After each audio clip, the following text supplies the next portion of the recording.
You are ruining Christmas for my children because you're too lazy to wrap a few boxes. My sister's voice was screeching so loud through the phone that I had to pull it away from my ear. I was standing in my kitchen staring at the tracking number for a $1,200 package I had just sent her, feeling my blood start to boil. She called me selfish. She called me a bitter, childless spinster. She told me that if I wasn't going to do it right, I shouldn't be an aunt at all. I looked at the phone, realized I had spent over $1,000 to be abused, and that's when I made a decision that would change our relationship forever. But before I tell you how I ended up canceling Christmas for my sister's army of children and the absolute war that started in our family group chat, let me take you back to where this madness began. If you have siblings, you know that sometimes you just drift. My sister, let's call her Amanda, and I aren't enemies. Or at least we weren't. We just live on different planets. I'm the career-focused one, living in a quiet condo in the city, thousands of miles away. Amanda? Amanda always wanted to be a mother. And she didn't just want a family, she wanted a dynasty. She got her wish. Between her and her husband, they have 9 kids. Yes, you heard me right, 9. Ages 2 to 16. I haven't seen them in person in 8 years, mostly because the idea of flying into that chaos gives me hives, and honestly, we just live separate lives. For a long time, we had a silent agreement. I stay in my lane, she stays in hers, and we exchange polite texts on birthdays. But Christmas? Christmas was always the friction point. When the nieces and nephews started multiplying like gremlins, I tried. I really did. In the beginning, when there were just 3 or 4 of them, I bought individual gifts. I'd spend hours scrolling online, looking for age-appropriate toys, wrapping them, and paying a fortune in shipping. But then came baby number 5, then 6, then 7. I remember one Christmas about 5 years ago, I had spent weeks curating individual gifts for 7 kids. I sent them off, feeling pretty good about myself. A week after Christmas, I called to say happy holidays. Did the kids like the Lego sets? I asked. Amanda sighed, sounding exhausted. Oh yeah, I think so. One of the twins ate a piece, so we had to throw it away. And I think the sweater you got for Jason didn't fit, so it's in the donation pile. She didn't mean to be mean, she was just overwhelmed. But I realized then, my thoughtful, individual gifts were just becoming clutter in a house that was already bursting at the seams. That's when I changed my strategy. And honestly, I thought I was being a genius. Once the head count hit 9, I decided no more cheap plastic junk. Instead of buying 9 $20 toys that would break in a week, I would pull that money and buy one massive high-ticket item for the entire family. Some years it was a huge outdoor trampoline. Another year, it was a season pass to the local amusement park for the whole clan. Last year, I sent a fully loaded iPad Pro for the family to share for movies and games. I figured, isn't it better to get one amazing $600 gift than 9 cheap trinkets? Apparently, I was wrong. This year, I went all out. The kids are getting older. The teenagers are into gaming. So I managed to secure the latest high-end gaming console bundle, the kind that's hard to find. I bought extra controllers, a subscription for games, the works. All in, with shipping, I dropped nearly $1,200. I felt like the aunt of the year. I imagined the look on their faces when they opened that big box. I sent the package early to beat the rush. I tracked it every step of the way. Delivered. I waited for a text. A wow, a thank you. Nothing. 2 days passed. The silence was deafening. Finally, I sent a text to Amanda. Hey, saw the package arrived. Hope the kids are excited to set it up. 3 dots appeared, then disappeared, then appeared again. Finally, a response came through. We received it. That was it.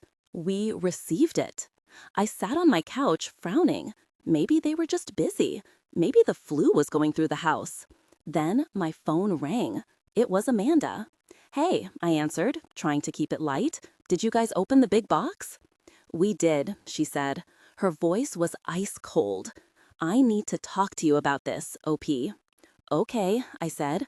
feeling a pit form in my stomach. What's wrong? Is it broken? No, it's not broken, she snapped. The problem is that there is only one. I was confused. One what? It's a console. You hook it up to the TV. They can play multiplayer. I bought 4 controllers. OP, she sighed, the kind of sigh you give a toddler who just doesn't get it. There are 9 children in this house. 9. Do you have any idea what happens when you introduce one toy for 9 kids? It causes fights, it causes screaming, and frankly, it's lazy. I blinked. Lazy? Yes, lazy. She was raising her voice now. You couldn't be bothered to shop for them individually. You just threw money at a problem so you could feel good about yourself without actually thinking about my children as individuals. Timmy wanted a skateboard. Sarah wanted a makeup kit. Instead, they have to share a video game because their aunt couldn't be bothered. I felt the heat rising in my cheeks. Amanda, that system cost $1,200.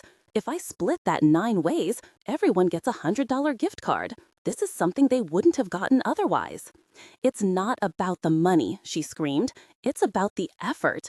It's about the fact that you sit there in your quiet apartment with all your disposable income and you can't take 2 hours to pick out presents for your own flesh and blood. You treat them like a litter of puppies instead of people. I treat them like a litter because there are 9 of them and I haven't seen them since the Obama administration. I yelled back, losing my cool. I was trying to do something nice. Nice, she laughed, a bitter, sharp sound. You know what would be nice if you actually helped. You know we're struggling. You know Derek's hours got cut. The kids were expecting gifts to open. They want things to unwrap. Now I have to explain why Auntie sent 1 box and that's it. So unwrap the controllers, unwrap the games, make it a spectacle. I don't have time for that, she shrieked. You don't get it because you're not a mother. You're just selfish. You've always been selfish. A silence stretched between us. The air in my lift felt heavy and suffocating. Selfish, I whispered. Selfish is demanding more after someone drops $1,000 on your family. If you can't do it right, she hissed, then don't do it at all. I'm selling the console. I'm using the money to buy them what they actually asked for. And don't expect a thank you card. You're selling it? I asked, my voice dangerously calm. Yes, and next year, if you can't be bothered to buy 9 separate gifts, just send a check. It's less insulting. Click. She hung up on me. I sat there, staring at my phone. I was shaking, not from fear, but from pure, unadulterated rage. She was going to sell my gift. She was going to take the credit for buying the individual toys with my money. She called me selfish for trying to give her a luxury item. I took a deep breath, I walked to the kitchen, poured myself a glass of wine, and sat back down. She wanted checks. She wanted me to treat them as individuals. Fine. I opened my banking app.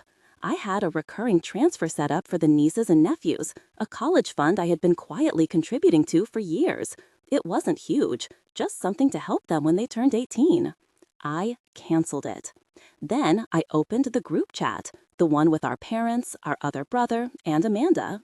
Since Amanda has informed me that my gift of a $1,200 gaming system was lazy and insulting and that she intends to sell it, I will be refraining from sending gifts in the future to avoid causing any more family strife. I'm sorry my contribution wasn't good enough. Merry Christmas. I hit send. The fallout was immediate. My phone blew up. My mom called, crying, asking why I had to air dirty laundry. My brother texted me a string of laughing emojis saying, about time someone told her. And Amanda, she sent me a text that was just a wall of profane insults, followed by a demand for me to delete the message in the group chat because I was embarrassing her. I didn't delete it. I'm sitting here now, a week later. I haven't spoken to her. I blocked her number for the holidays because I refused to let this ruin my peace. I saved a lot of money this Christmas. And you know what? My apartment is quiet. It's peaceful. But I have to ask, was I wrong? Is there some rule of etiquette I missed that says you have to buy 9 separate gifts instead of 1 mega gift? Or is my sister just using her kids as an excuse to be entitled? Let me know what you would have done in the comments. And if you've ever dealt with an entitled sibling during the holidays, hit that like button because I have a feeling I'm not the only one. Merry Christmas, everyone. Except you, Amanda.